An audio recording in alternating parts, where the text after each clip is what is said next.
Hello, j'espère que vous allez bien. Je reviens pour vous parler un petit peu de mon histoire avec l'hyperthyroïdie. Il y a toute une playlist que je vous mets dans la description si jamais vous arrivez sur cette vidéo, que vous avez envie de voir ce qui s'est passé avant. J'explique pas à pas tout ce qui se passe, tout ce que je tente, mes symptômes, etc. Là, j'ai arrêté le traitement il y a presque 2 mois et je voulais vous parler un petit peu de ce qui s'est passé pour moi après l'arrêt du traitement. Donc, j'étais vraiment très très fatiguée au moment de l'arrêt du traitement. J'avais des symptômes qui ressemblaient à des symptômes d'hypothyroïdie. Et en fait, pendant les 2 semaines qui ont suivi l'arrêt du traitement, j'étais toujours dans cet état. C'était très compliqué, très très fatiguée. J'étais peut-être un tout petit peu moins gonflée au niveau du visage, mais à part ça, ça a été vraiment compliqué. Et petit à petit, j'ai retrouvé un petit peu d'énergie. Mais sincèrement, je suis toujours pas très en forme. Alors, je peux pas être sûre que c'est uniquement en lien avec ma thyroïde, parce que j'ai aussi fait un burn-out un petit peu avant d'avoir déclaré l'hyperthyroïdie. Comme ça peut être très très long de se remettre d'un burn-out, il est possible que je sois toujours en chemin et que ce soit toujours compliqué. Donc, parallèlement à cela, j'essaie de prendre soin de mes surrénales de nouveau pour voir si ça me permet d'aller mieux. Mais en tout cas, pour le moment, je n'ai pas retrouvé l'énergie que j'espérais. J'avais vraiment très très hâte d'arrêter ce traitement et je pensais que ça allait être un petit peu la solution à mes problèmes. Mais en réalité, j'ai toujours de la fatigue, des douleurs. Je ne peux pas vivre entre guillemets comme tout le monde, c'est-à-dire avec des activités, un travail, des sorties le soir, une vie sociale, etc. Pour le moment, c'est pas possible, c'est compliqué, mais je vais quand même mieux. Au niveau de mon cœur, qui était quand même le problème le plus impressionnant durant mon hyperthyroïdie, et j'avais quand même des phases un peu compliquées, même pendant le traitement. C'est vrai que globalement, ça va mieux. J'ai facilement un rythme cardiaque qui est autour de 60-65 au repos, ce qui est quand même génial, c'est vraiment bas. La plupart du temps, je ressens quand même un calme au niveau cardiaque qui est très agréable, mais si jamais je me retrouve dans une situation qui me stresse beaucoup, ce qui m'est arrivé récemment, je peux avoir des montées de tachycardie qui sont vraiment hyper impressionnantes, où sincèrement, je n'ai pas mesuré, mais comme j'ai l'habitude, je peux vous dire que ça devait être au moins 160, c'est monté en flèche tout à coup comme ça. Et le jour où c'est arrivé, ça a mis vraiment du temps à retomber, même si j'ai fait une séance en ligne qui dure une demi-heure avec des points de pression, des respirations, des huiles essentielles, de l'autosuggestion, etc. Ça a été vraiment très compliqué. Alors, je sais que j'en avais parlé avec une personne qui a eu la même maladie que moi, qui a guéri de cette maladie et qui m'avait dit que depuis qu'elle avait eu cette maladie de base d'eau, si elle avait un gros stress, elle pouvait avoir aussi des tachycardies très très impressionnantes alors qu'elle n'avait pas ça avant. Et elle avait une amie qui était dans le même cas. Donc je n'ai aucune explication à cela, mais juste des partages d'expériences similaires. Si jamais vous êtes dans le même cas que nous, vous avez eu la maladie de base d'eau, vous avez terminé le traitement, vous n'êtes plus malade et vous avez aussi ce type de réaction au stress avec beaucoup de tachycardie, n'hésitez pas à commenter. N'hésitez pas aussi à donner des conseils si jamais vous avez trouvé des choses qui vous aident. Moi, sincèrement, le problème, c'est que quand ça m'arrive, ça m'angoisse. J'ai l'impression que peut-être que c'est l'hyperthyroïdie qui est revenue et donc ça surenchérit et évidemment ça augmente la tachycardie. Donc j'essaye toujours de me calmer, de respirer, etc. Mais ça marche pas très bien dans mon cas. En fait, ce qui se passe aussi parallèlement à cela, et je pense que c'est lié, c'est que depuis que j'ai eu ce problème de maladie de base d'eau avec hyperthyroïdie, ce problème de burn-out, donc de glandes surrénales qui sont complètement épuisées, avec énormément de symptômes, les migraines qui viennent très régulièrement, la fracture que j'ai eue avec des os qui ont eu du mal à se reconsolider et plein d'autres choses que je vous expliquais au fur et à mesure dans les vidéos précédentes. En fait, j'ai perdu confiance en mon corps. C'est-à-dire que j'ai l'impression que n'importe quoi peut m'arriver n'importe quand. J'étais déjà à tendance un petit peu hypocondriaque avant, c'est-à-dire que rapidement, si j'avais quelque chose, je pouvais me dire que peut-être c'était ci ou ça. Ça n'était pas quelque chose d'obsédant, de pathologique, où j'étais tout le temps en train de chercher sur internet, etc. J'avais du mal à me dire que une petite chose que j'avais, ça n'était rien, c'était pas grave. J'avais quand même ces idées qui me venaient. Il y a eu des moments dans ma vie où c'était plus important, mais sincèrement, avant tous ces épisodes dont je suis en train de vous parler, j'avais pas tellement ce genre de problème. Mais depuis qu'il y a eu tous ces problèmes, j'ai vraiment l'impression, la peur surtout, que mon corps me lâche à tout moment. Et c'est difficile parce que ça m'empêche un petit peu de faire des projets, que ce soit des projets tout simples du quotidien, comme faire une activité, aller à telle soirée, voir telle personne. des projets professionnels où vraiment je me lance et donc je vais m'engager auprès de personnes, notamment me lancer en tant que psychologue, donc avoir un réel engagement avec des rendez-vous, avec des heures, etc. Prévoir des vacances, prévoir un déménagement, tout ça, c'est des choses qui sont dans ma tête, mais il est difficile pour moi à chaque fois de sauter le pas parce que j'ai peur de ne pas être capable.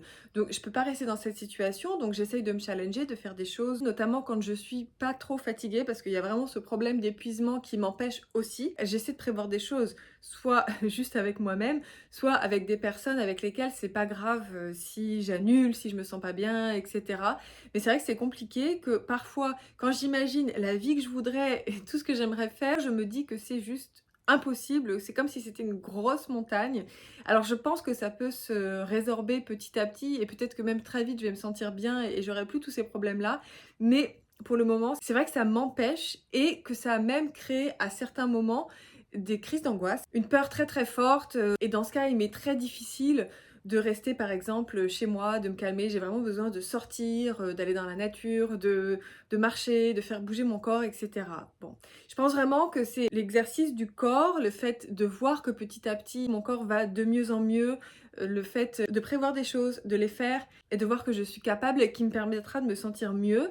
Pour le moment, je n'ai pas prévu de faire appel à des professionnels, comme aller voir un psychologue par exemple, ou une acupunctrice, etc. Je ne vais pas avoir recours à des techniques pour le moment parce que je pense que ça peut partir, je pense que c'est vraiment transitoire. Et j'ai l'impression que mon corps en général ainsi que ma psyché sont dans une période transitoire parce que j'ai été sous traitement pendant longtemps, parce qu'une bonne partie de ma vie était à l'arrêt à cause de mon état de santé.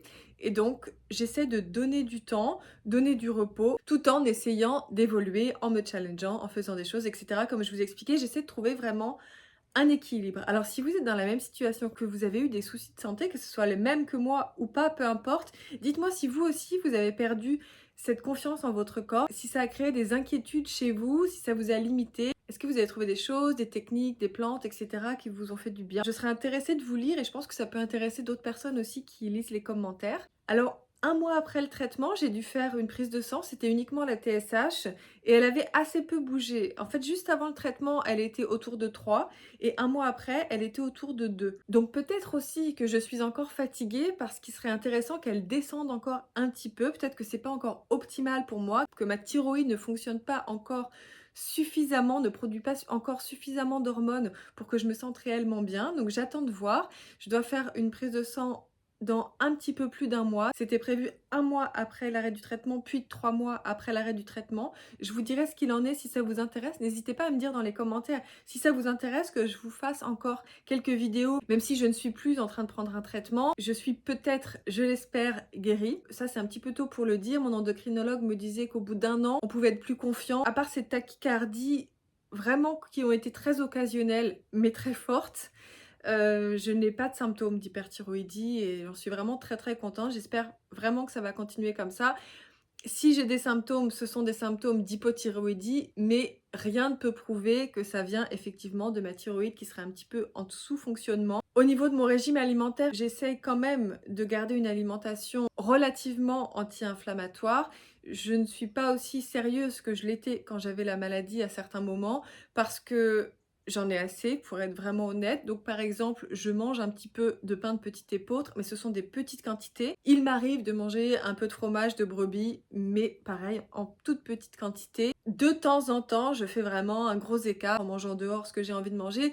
Mais globalement, les habitudes que j'avais prises, je les ai gardées et je compte les garder probablement toute ma vie parce que je pense que c'est bien pour le corps en général. Je pense que c'est quand même bien en prévention pour éviter que cette maladie ne revienne parce que, comme je l'avais déjà expliqué, en ce qui me concerne, il y a un facteur génétique, c'est certain, donc je suis forcément plus sensible que d'autres personnes à cette maladie et il est possible qu'elle revienne évidemment.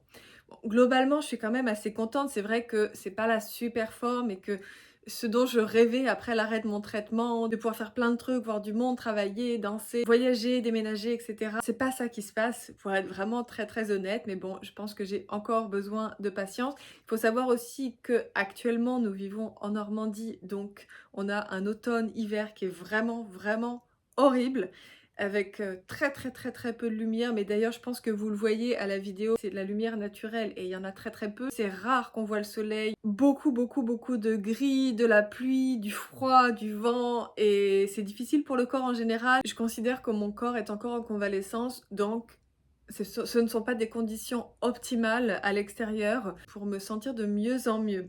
Sincèrement, quand on est parti en vacances dans le sud au mois d'octobre, j'étais encore sous traitement, mais le fait d'être au soleil, de visiter des endroits, d'être au bord de la mer, et cetera, ça m'aidait quand même à me sentir un peu mieux, même si après je l'ai un petit peu payé, j'étais fatiguée au retour, et cetera. C'est vrai que je sentais une énergie que j'ai beaucoup du mal à retrouver ici. Tous les jours ne sont pas égaux, il y a des jours où ça va mieux que d'autres, il y a des jours où je me pousse plus que d'autres parce que je pense que si les surrénales ne vont pas très bien, il faut quand même que je me repose régulièrement parce que sinon ça devient vraiment un cercle vicieux. J'ai déjà vécu dans ce cercle vicieux et j'ai vraiment pas du tout envie que ça recommence. On a quelques vacances qui sont prévues dans les prochains mois, donc on verra comment ça se passe. Est-ce que ça m'aide à aller mieux? Est-ce que la venue du printemps m'aidera? Je vous raconterai tout ça si ça vous intéresse. Dites-moi si ça vous intéresse également que je prévoie des petits vlogs quand nous partirons en vacances. Dites-moi si vous aimez ce format, j'en ai déjà fait 2 il me semble.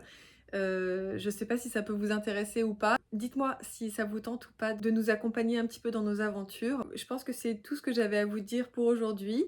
J'espère que la vidéo vous a intéressé. N'hésitez pas évidemment à me donner de vos nouvelles dans les commentaires, comme toujours, je trouve ça toujours intéressant. N'hésitez pas à parler de vos expériences, de tout ce qui fonctionne pour vous également. Je vous invite bien sûr, comme toujours, à la liker, à la partager si vous pensez que ça peut intéresser d'autres personnes et à la commenter. C'est comme ça que vous permettez à ma chaîne de grandir un petit peu. C'est comme ça que vous permettez à ces vidéos d'être proposées à des personnes que ça pourrait intéresser. Je remercie beaucoup les personnes qui le font déjà. Je vous souhaite une bonne journée ou une bonne soirée. Prenez soin de vous. À bientôt.